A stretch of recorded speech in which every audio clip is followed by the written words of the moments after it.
Have y'all ever given much thought to the people in your family who came before you? Have you ever thought much about those who brought you where you are, made you who you are? Now, I know some of y'all have never even really thought about the fact that your grandparents had grandparents. But there's others in here, you've done the work. You're interested in what's come before you. You've made genealogy your hobby. Now, when it comes to genealogy as a hobby, I view it kind of like I view deer hunting. I want to let someone else do that. I'll just enjoy the results. So I do think it's interesting. I don't really want to go to the library and go through birth records and look at old pictures, but I think it's interesting when other people do. And I'm always amazed at some of the things they find out. So I want to do a little poll this morning. I just want to see where we are in here. I just kind of want to get the feel. How many of y'all, by a show of hands, know something about your family from, let's say, 100 years ago, the turn of the 20th century? How many of y'all know a little bit about your family? Yeah, it's about what I was expecting. All right, now, what if we go back another 100 years? How many of y'all know something about your family before the Civil War? Yeah, a few. Anybody go all the way back to like the Revolution, the founding of our country? Yeah, man, there's several. That is amazing to me. See, my family was primarily sharecroppers. And so we don't have a lot of birth certificates and records. I don't know much about my lineage going on back. And so I'm always amazed when people do. Well, this morning, we're going to finish up our 4-week study of the book of Ruth. And it's not going to end the way we thought it might. It's actually going to end with a genealogy. And what we're going to see this morning as we process these final few verses in this little 4-chapter book, I hope are going to help us read the book of Ruth in a whole new light. I'm hoping that together, as we look at how it ends, we're going to realize this book is way more significant than maybe how we even imagined. So if you've got your Bible, maybe your digital device, go ahead and turn with me. We're going to be in Ruth chapter 4. We're going to begin in verse 13. Well, my name's Michael. I get the privilege of serving on the community team here. And I got to tell you, I have really enjoyed this study of the book of Ruth. I've enjoyed processing it in here with y'all and with those of you joining us online. But even more, I've enjoyed the study in my community group and in my Thursday morning men's group as we've really just peeled back the layers of this story and seen what God has in here for us. And I've had so many people tell me, man, there's a lot more in Ruth than I ever realized. And so for those of you maybe who are jumping in with us here at the end or just to jog our memories early in the morning, a little recap. If we go back to Ruth chapter 1, Clark taught that for us a few weeks ago. We saw a man named Elimelech, and he lived during the time of the judges, and you'll remember the judges. It was a dark period in Israel's history. They had no centralized government. Sin was rampant, idolatry. And into that setting, there was a famine. And Elimelech took his family and left their hometown of Bethlehem and moved to Moab, a traditional enemy of Israel. And while they were there, his sons married Moabite women, and over the course of a decade, all the men in the family died.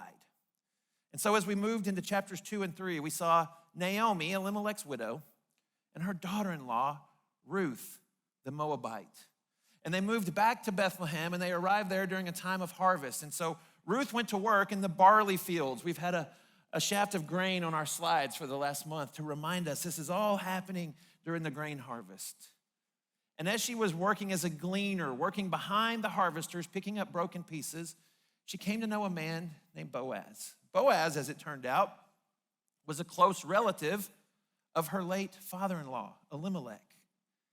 And we saw as their relationship grew, Ruth eventually just offered herself for a marriage proposal, and Boaz took her up on it. And so last week, Garland walked us through the first part of chapter 4, where Boaz went to the leaders of the city and declared his intention to marry Ruth and to redeem her property. Garland walked us through this idea of the Goel, the kinsman redeemer, one who could redeem someone whose land, whose lineage had been lost. Now, a couple of weeks ago, I compared the book of Ruth to a streaming series. Every chapter seems to end with this little cliffhanger that makes us want to watch the next episode. Well, last week, we got to the end of the story, didn't we? Boaz declared to the city and the elders his intention to marry Ruth. The relationship we've been pulling for, hoping it's all going to work out, has come together. And the credits roll. End of the story. Or is it? Because like any good Marvel movie,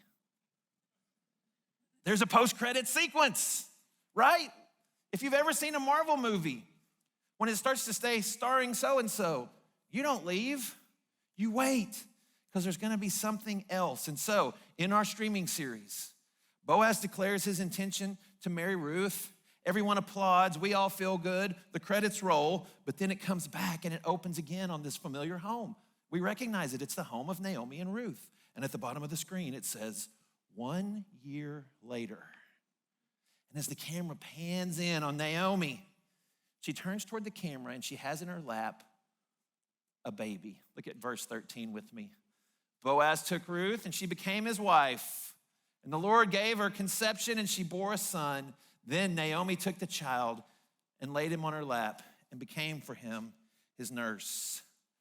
Naomi has a grandson. Naomi, who was so broken and bitter when she came back to to Bethlehem, that she said, call me Mara, which means bitterness.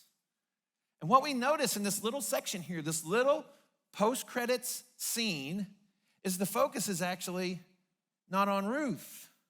Ruth is the baby's mom. No, the focus is actually on Naomi. Let's roll back up and look at verse 14. I skipped over these two verses.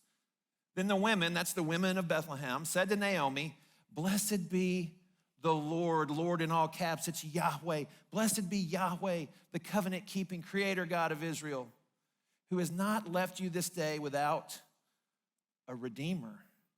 And may his name be renowned in Israel.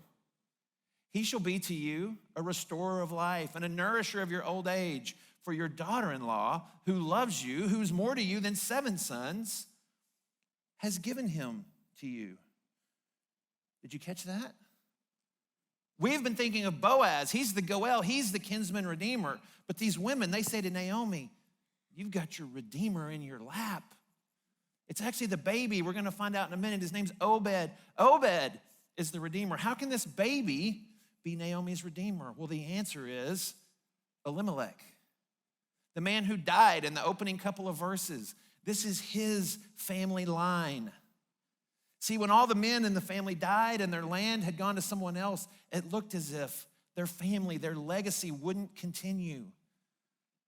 But this baby that Boaz is given to Ruth, he'll continue Naomi and Elimelech's line. She's gone from empty, no land, no family, to full as she holds this baby in her lap. And that's the end of the story. God's faithfulness in these people's lives has resulted in a redeemer, a baby who's going to pull this broken family back together. And so what we see is the theme of this whole book. Nobody is beneath God's notice. Nobody is so small, so insignificant that they escape the notice of our great creator God who spoke the universe into existence. It's incredible when you think about it. Look at the characters in the story. Naomi, broken, bitter, empty. She didn't fall off God's radar. She wasn't beneath his notice. He continued to care for her and restored her.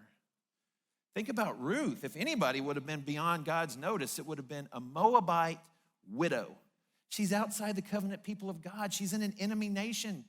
She's a widow, and yet she said, your God will be my God. I'm going to follow Yahweh, the God of Israel. And so God has redeemed and restored her. She was never below his notice. Or Boaz, the landowner, happily going through his life, living generously, obeying the law, being a blessing to others. He was never beneath God's notice. The end.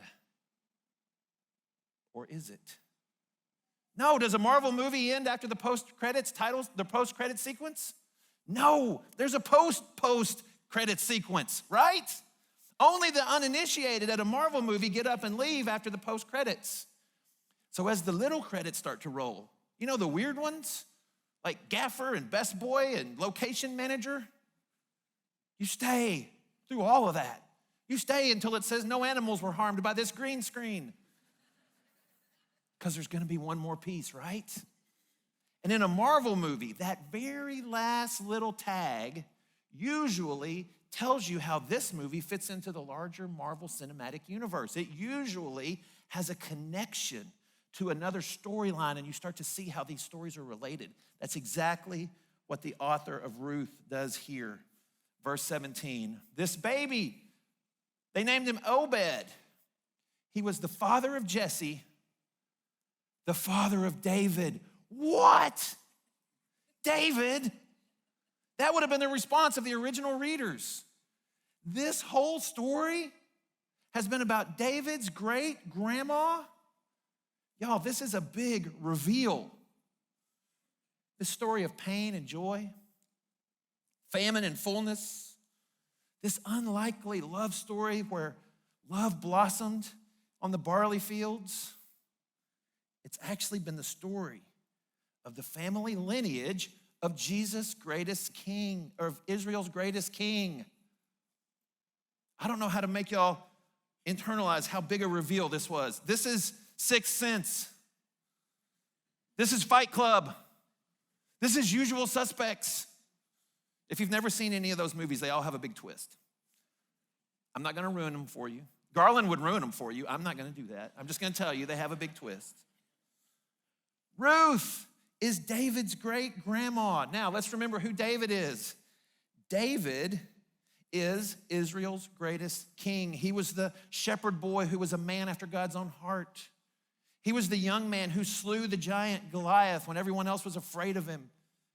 He was the man who God would place on the throne of Israel. He would unite the 12 tribes that were kind of a loosely knit confederation into a nation. God blessed the nation through David.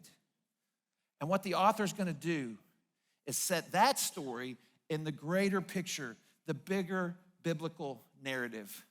And so he goes on to give us this genealogy. It begins, these are the generations of Perez. And what follows is a list of names. And to us, they're just names. I don't know what we as 21st century readers are supposed to do with them. Unless maybe you're expecting, there might be some good ideas. I'm gonna throw a Minadab out there. I think it works for a boy or a girl. I'm just putting it out there, think about it.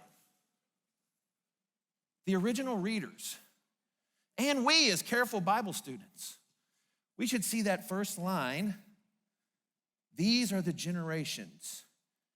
And it should make us say, wait, this is a connection to Genesis. And if we look carefully, we're gonna see how this little genealogy is gonna tie the Old Testament and Ruth all the way to the New Testament. So y'all, buckle up. Here we go. We're gonna do 2,000 years of salvation history in just a few minutes. We go back to Genesis. You remember the garden. Adam and Eve, the first man and woman. God's plan is for them to be in communion with him, to do meaningful work as they care for the garden, to walk with him in the cool of the day. But of course, they do what every one of us would do.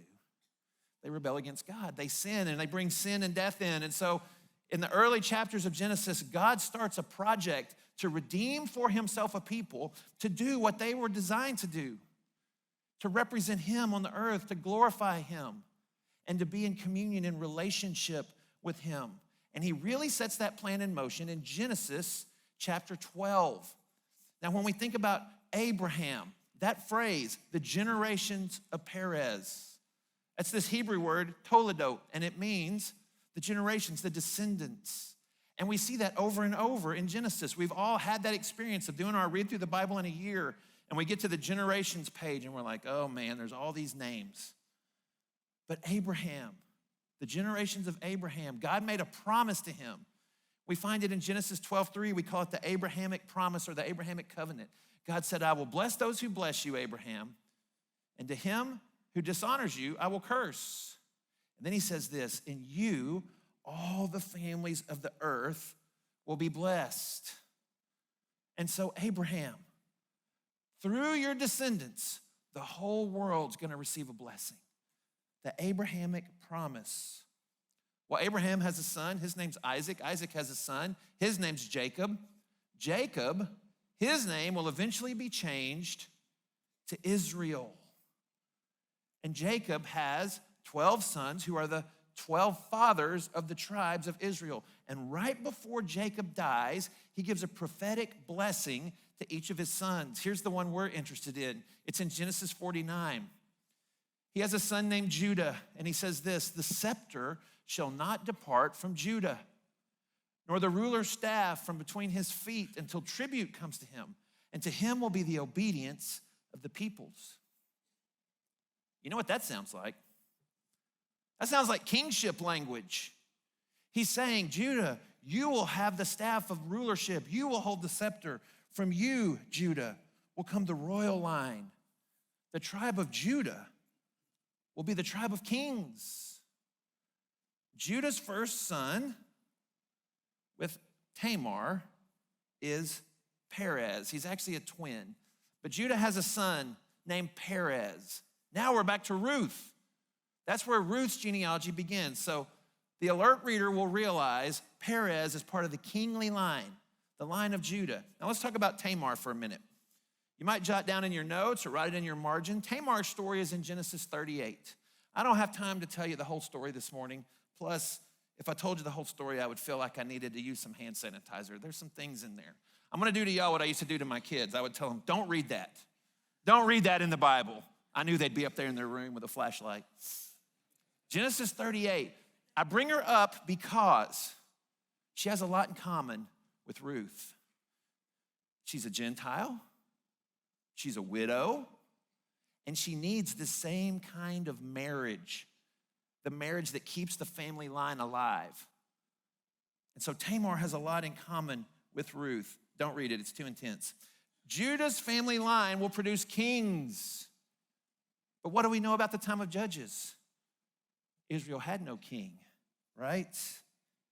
And so into this family comes Boaz. And through Boaz's kindness and him allowing God to just work in his life as he redeems Ruth and marries her, they're going to continue the family line that's going to lead ultimately to King David. Now, we've already talked about the significance of David, but there's one thing I left out. God also made a very important promise to him. So we had the Abrahamic promise or covenant to bless the whole world. In 2 Samuel 7, God makes a promise to David. We call it the Davidic promise, the Davidic covenant. He said, your house and your kingdom shall be made sure forever before me. Here's the key. Your throne shall be established forever. God made a promise to David. Your offspring will always sit on the throne of Israel. And so like a lot of prophecies, there's an immediate fulfillment. Solomon. And Solomon sits on the throne, and he's a good king, and he expands the borders of Israel bigger than they've ever been. But the very next generation, his son, he fractures the kingdom into the northern kingdom, the southern kingdom, Israel and Judah. And y'all, those kingdoms are never healed. They never come back together because the northern kingdom falls to Assyria in 720 BC. The southern kingdom falls to Judah in 586 BC. And for the next 500 years, God's people, Israel, are ruled by outsiders.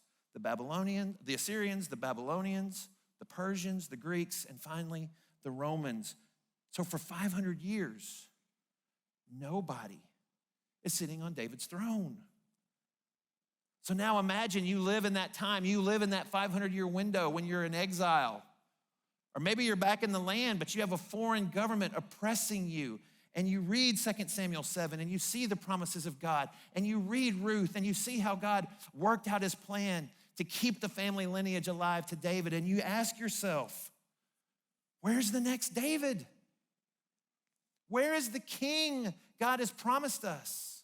Where is the answer to the promise to Abraham to bless the whole world?